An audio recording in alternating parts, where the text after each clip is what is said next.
But when Vecna's about to cook Max, he gets thrown out of there. And that's when the Go 11 comes out the shadows, dogs out and everything. And Elle says what's up and then throws his silly ass straight to the bleachers.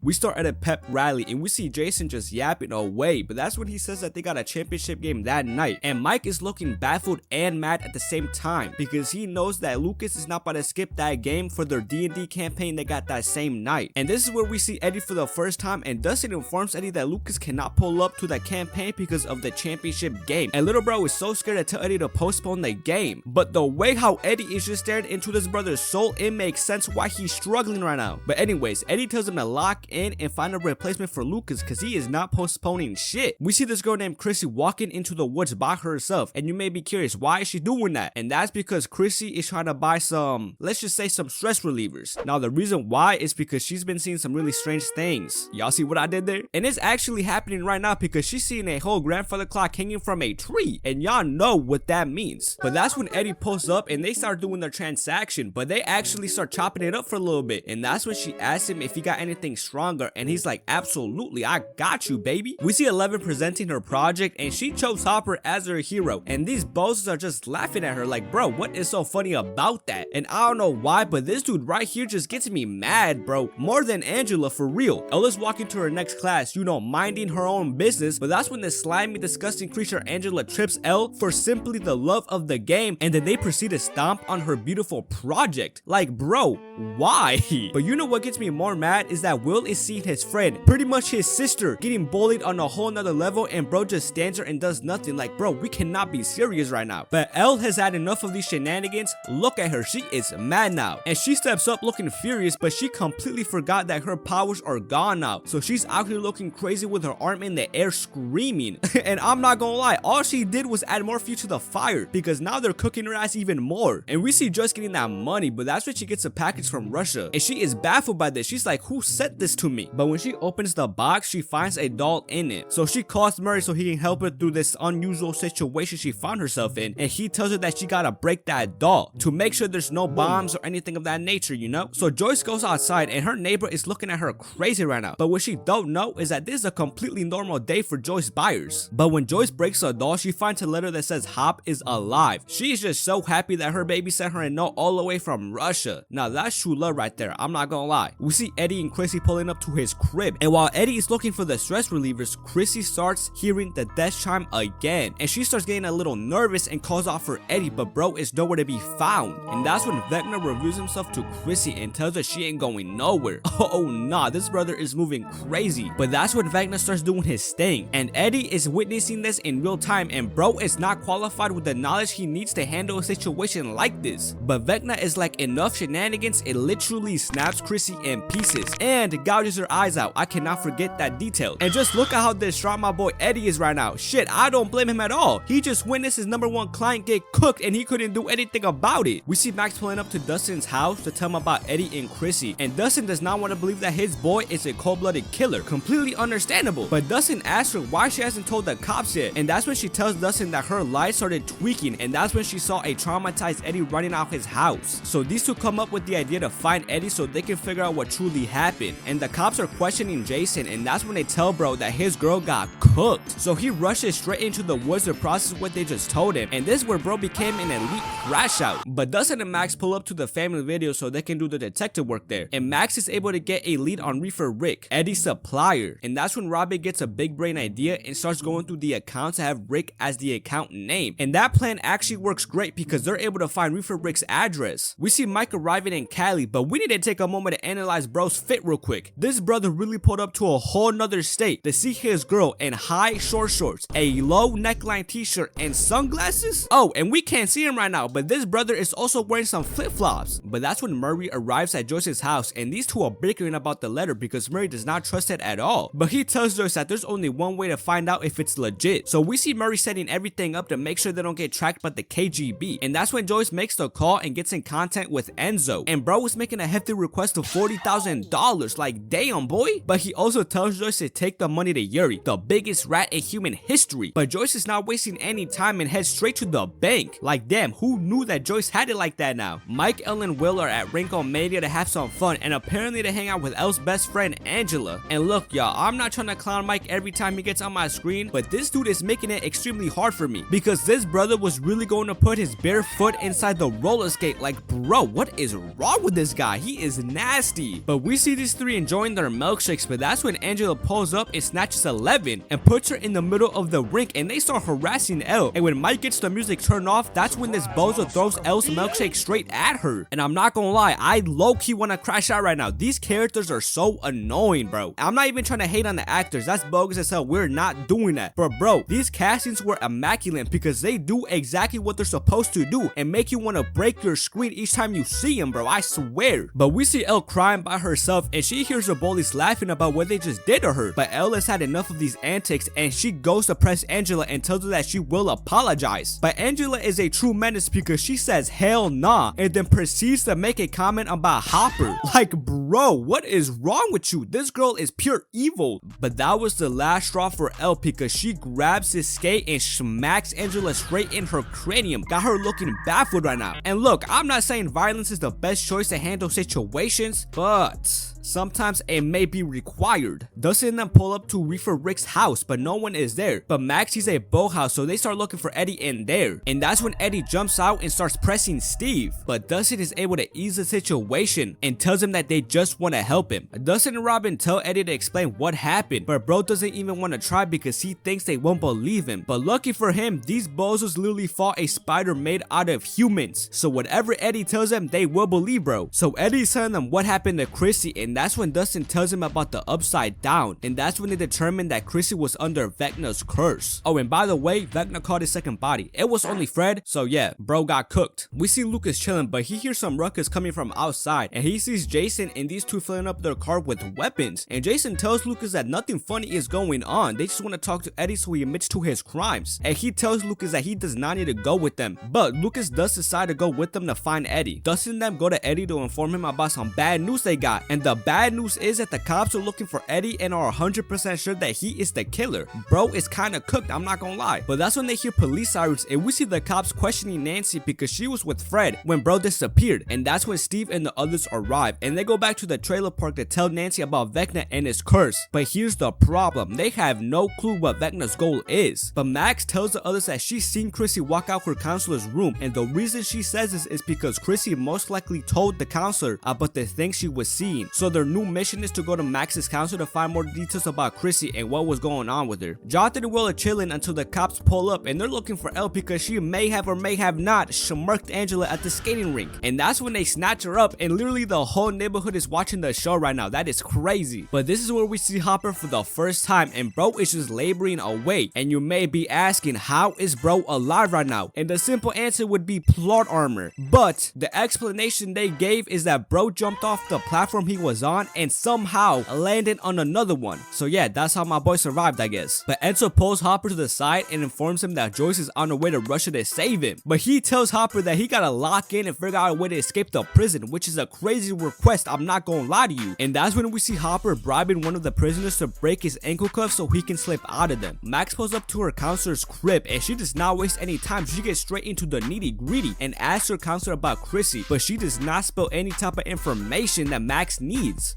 But she finds a way to finesse the situation, and the way she did this was when she went to go use the bathroom, she saw her office keys laying around, so she snatched them up real quick and then dipped out. We see Jason and his goons at Dustin's crib, but that's when Lucas sneaks into Dustin's room and is able to get in contact with him. And Lucas is so behind right now that he still thinks Eddie is actually the killer, but Max tells him to meet them at the school and they'll catch him up. But that's when Jason and them find Lucas and he tells him that he has a clue and knows where Eddie is at right now. We see Eleven getting transferred, but she sees some cars moving crazy, and that's when they stop the bus and Elle tries to take advantage of this and tries to get out of there, but her ass gets apprehended pretty quickly, and that's when Dr. Owens comes out the car and he takes Elle to a restaurant to tell her that Hawkins is in danger and they need her help. But Elle tells him that she doesn't have her powers right now, but he tells her not to worry about it, they'll help her get them back and make them even stronger than what they were before. And that was all Elle needed to hear to go with Dr. Owens to get her powers back. Max and them are able to get into the counselor's office and she's able to find Chrissy and Fred's files, and when Max is reading through the file, she sees that Chrissy and Fred both had the same symptoms, and that's when Max realizes that she also is going through the same things as them. And that's when she hears Vecna calling her name, and Max walks out the office, and that's when she sees the same clock that Chrissy saw before she got cooked. But Max is able to snap back into it and comes back, and she tells the others where she saw the clock and tells them that she has the same symptoms as Chrissy and Fred, and that she only has 1 day to live. But that's when everyone hears some suspicious noises out in the hall. So you know Steve, he always decides to be the sacrificial lamb for some reason and takes the lead. But these goobers were on edge just to get jump scared by Lucas, and the way he was able to escape Jason and his goons was by baiting them to Hopper's cabin. And when they were looking for Eddie, brother just bolted out of there. And that's when Lucas tells Dustin about Jason and how he's gone into crash out Foozy mode. But Dustin is not concerned at all. He's like, man, we got bigger fish to fry than that goofball. And the agents that work with Dr. Owens are at the Byers' house to inform them about Elle and her training, and to also tell these bozos that they can't do anything or go anywhere for them meanwhile. But Jonathan comes up with a plan, and he tells Mike and Will about his plan to go to Hawkins by getting Argyle to give them a ride. But when the doorbell rings and bro goes to open the door, we see everything but a delivery man with a hot steaming pepperoni pizza. And that's when bro pulls out a blicky and shoots bro straight in the stomach. And Jonathan and them hear the gunshot and are baffled on what's going on. And when Jonathan goes to see what's going on, he sees bro right here putting in that work. And these three are able to make their way to the agent, and bro is going